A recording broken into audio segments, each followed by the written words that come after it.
Техническо споразумение за унищожаване на конвенционални оръжия от май 2013 година е подписал тогавашния министър на отбраната Тодор Тагарев с посланника на Съединените щати в България Марси Риис. Става ясно от отговора на питането на Георги Гьоков дали ще се извършва утилизация на стари боеприпаси на полигон Змейово. Документът няма правно обвързваща сила, което е изрично записано в него, а съдържа само декларативни намерения за сътрудничество.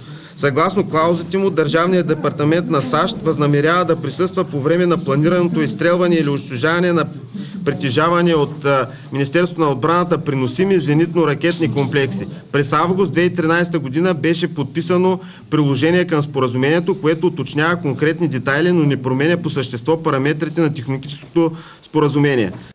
Вотовете на недоверие към правителството са прибързан ход и тактика за забавяне на работата на Народното събрание, коментира в Стара Загора днес депутатът от Коалиция за България Георги Гьоков.